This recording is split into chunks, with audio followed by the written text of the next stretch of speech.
Welcome to Never Rewrite. I'm Isaac Askew. And I'm Jeffrey Sherman. And today we're doing a special Fuck Up Friday episode. Today's episode is going to be a fuck up of mine from a long time ago. It's the story of how I lost $1 billion for a day. All numbers. That's a good one. Yes. So the nice thing about finance, I worked in finance for the first 14-ish years of my career. And the nice thing is the numbers get very big very quickly, which causes all kinds of fun things. They also get very small very quickly. So amateurs are very easy to spot in finance because they'll use things like floats and doubles to represent money, or they will use ints to represent money. The joke being, well, how many decimal places could you possibly need precision on? And it's like, well, 8, 12. Some of the currencies don't trade very well. Like they're not worth much. And then on the other side, well, what's the biggest number you could possibly need? Well, hint, 4 billion, which is like the upper end of an int, is not going to cut it. Interesting. Things I've never had to think about. Yeah,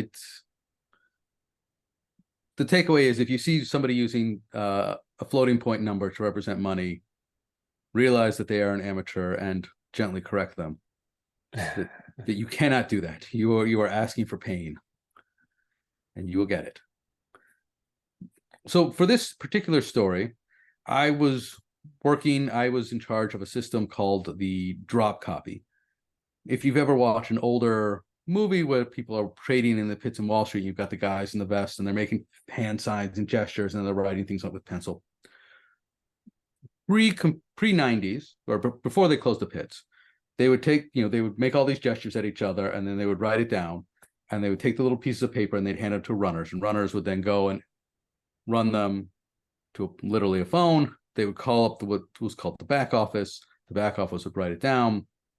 And then at the end of the day, and the stock market closes early-ish, back then it would close at like 3:30, so that the back office would have time to compile all these pieces of paper and then send the report to the counterparties. So like, okay, I think, I bought, you would summarize it all up. Like I bought, IBM, I bought 100 shares at this price, and then I sold you 1,000 shares at this price, and blah, blah, blah, blah, blah, blah, blah. You sum it all up and you send it to the counterparty, and they would send you theirs. And then in the morning, you would reconcile. So part of this lives on today. If you've ever traded stocks online, you trade the stock and you don't really have the money till 2 days later. Stocks don't close for 2 days, and this is to give humans the chance to fix anything that gets screwed up. So back when you're having this paper, it's like, oh, well, I think I traded with you, and you don't have that trade.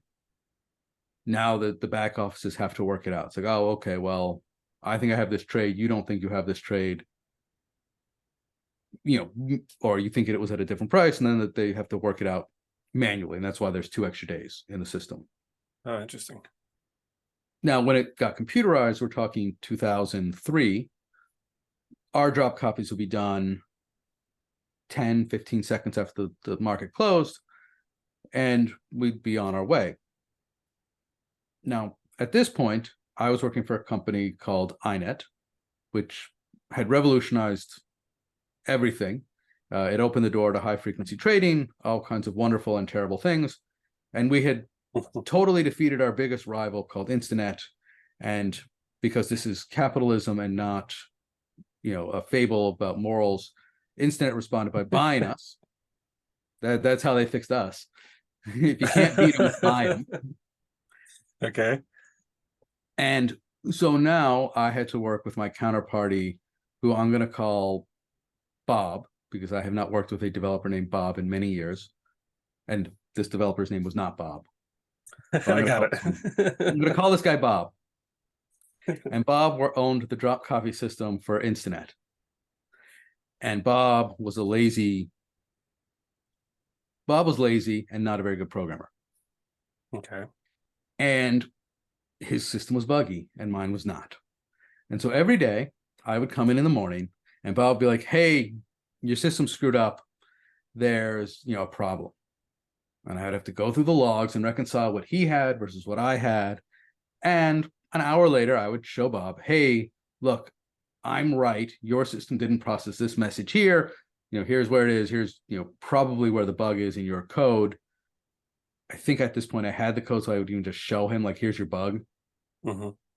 And this would be a weekly thing going on for 2-3 months.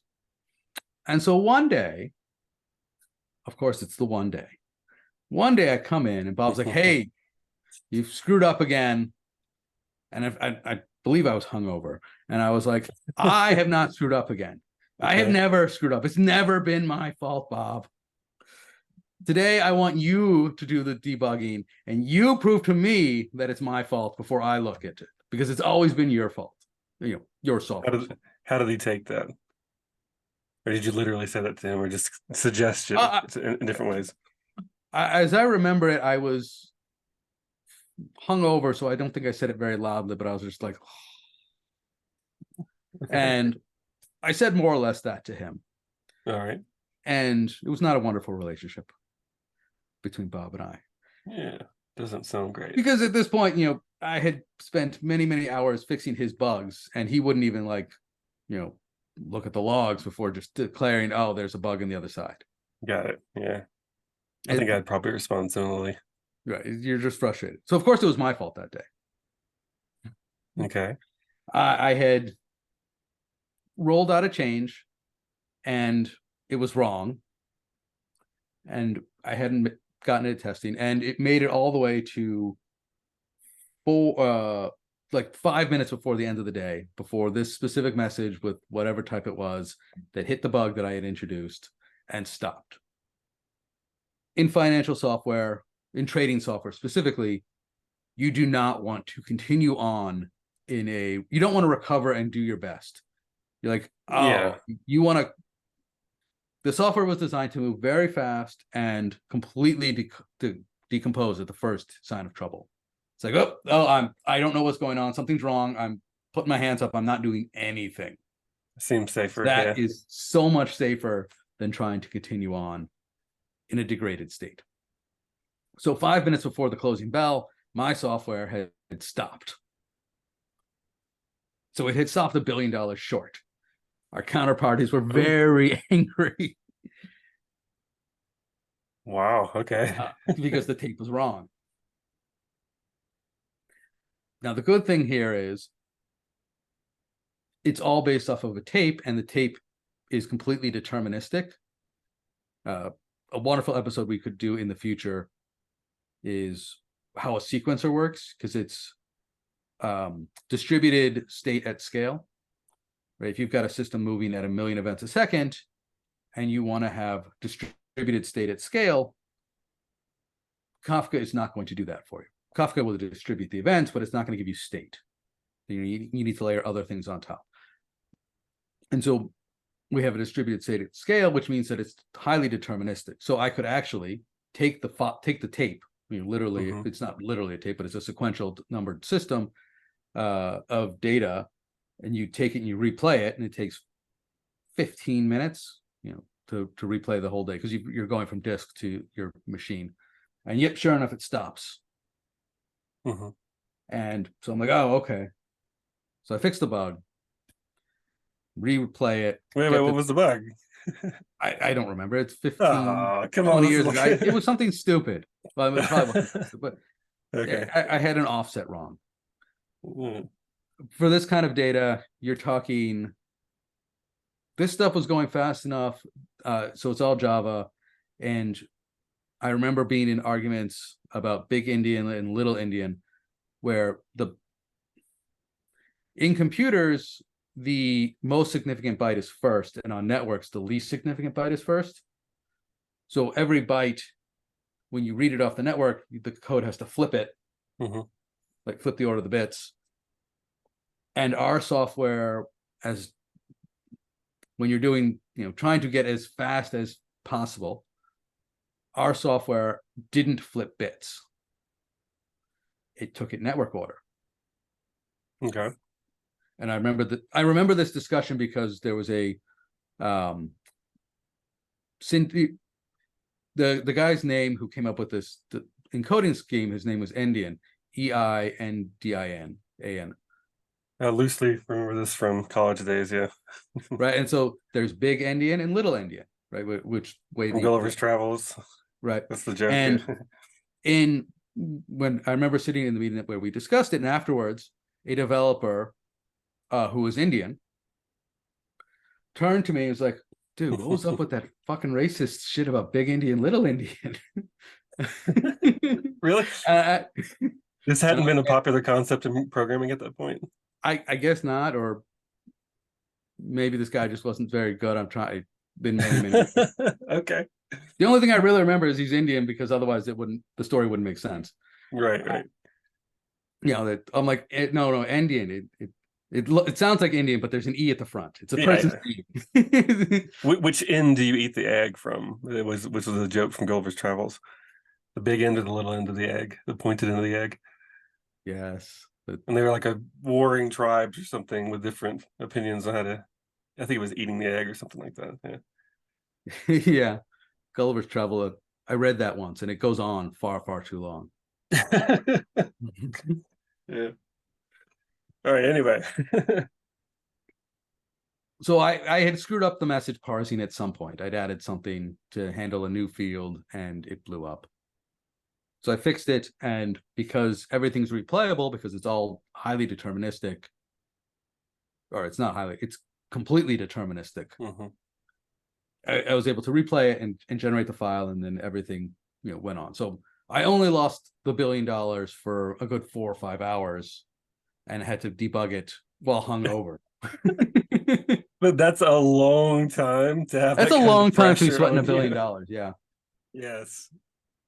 Okay, so besides just the whole I have to fix this because this is my bug kind of thing, describe for me the state of panic around you with all the people putting pressure on you because of this find. It actually wasn't so bad, right? Like, people came by and like, "Hey, there's $1 billion missing," and I'm like, "I know." So they're looking for it. The worst part was the reversal from, "I'm not putting up with your shit anymore, Bob. This is obviously another one of your bugs," to then having to eat crow. Yeah. And be like, "Yeah, that actually is my bug." It's going to be yours sometimes. Right. The moral of the story is it's going to be yours. Yeah. And it's going to be yours when you're hungover. And it's $1 billion and not like one trade for like $100. But this is why they have, T+2, trade +2 for clearing, right? The system is designed to give you a chance to recover from bugs. Got it. Right. That's pretty Wall Street, for all of its many, many, many flaws, has well-designed operational systems that take human frailty into account. That's good. Because they're all battle tested. So it's like all these things are there. All their developers also lost $1 billion at some point. Well, it's humans, right? Yeah. Even before the developers, it was humans. Right. So you keep these things around because humans fuck up, and then humans write the software, so humans are still fucking up. And so, yes, I had to eat the crow. Mm-hmm. People came by, but nobody was. There was a really nice thing about INET's systems is that they were deterministic, which is a rarity. And so nobody was like, the data wasn't lost. The data hadn't been generated, but the raw data wasn't lost. Right. That was yeah. Catastrophic. Got it. So there was no. Yeah. You're not scared about losing that because you're just like, oh, we're just going to keep replaying this until it works. Just after we fix the bug. Right. I could see that just making the whole vibe a lot less, stressful. Yeah, it was much more of a hazing vibe than a terror vibe. It's like, oh, lost $1 billion. How's that coming? Did you find the $1 billion yet? Yeah. Where's that $1 billion? I could really go to lunch right now. Where's that $1 billion? How long after this event did people keep ripping you? It was forgotten within a couple days. That's how normal this was for them, apparently. Or boring. No, but bugs happen. Yeah. And it's on the clearing side, right? So this is where it's safe-ish for bugs to happen, because the money has already, like, everybody's already agreed for the money to change hands. Now we're just talking about settling up the bill. Mhm. So there's no time pressure. There's no, oh my, I've got money on the line on this. It's well, no, you had money on the line and you made it or lost it, and now it's time to pay up. So, no, to me, the moral is the environment in which one developer never checks for his bugs, and then you finally get fed up and you tell Bob off, which of course means it's your turn. Yeah. How's that relationship these days? Dead? I don't even remember what Bob's real name was. Oh, okay. It wasn't even an intentional anonymization. You had to Right? Yeah, generate a I name. couldn't name and shame even if I wanted to, because I don't remember his name. Well, ouch. I hope he doesn't find this episode years later. I feel super hurt. He wouldn't, because I don't think he had enough self-awareness to even care. Oh, Right? He was just not a good. Wall Street is full of very mediocre developers getting very large checks because they work at Wall Street. that sounds about right. It's the Google of their day. It's the Google of every day, Oof. right? You get a job on Wall Street, always, no, it pays well. Yeah, you're always have the risk of getting laid off, right? It's not quite mercenary, but it's very transactional kind of employment. We want you Got to it. do this. We're paying you to do this. We're not necessarily going to shit on you because we're paying you well, but just like, we're paying you well, so shut up and do your job. Just absolutely no culture. Like, people wouldn't even admit, like, you could work with somebody 5 years and not have any idea if they have kids or a wife or anything. Just like totally opaque. They're Jeez. I'm here to make money. Leave me alone. right. I'm here to do my job and get paid, and then I'm leaving. If you ever hear stories from people on Wall Street and they refer to people as being professional, what they really mean is that they had absolutely no personality. Oof. Okay. A lot of criticisms here. I like this. It's a fuck up story. If everything was great, I wouldn't be telling. It wouldn't be interesting. I just meant of that culture in general, not just your particular story this time. Yeah. All right. Wall Street is a unique beast, and the culture is unique. You always know where you stand, which is good. Okay. All right. Well, anything else that story before we wrap up our Fuck Up Friday? No, that is it. Don't always check to make sure it's not your fuck up before you blow your top, I guess, is the moral of the story. Thanks for listening. I'm Jeffrey Sherman. I'm Isaac Askew, and this is Never Rewrite.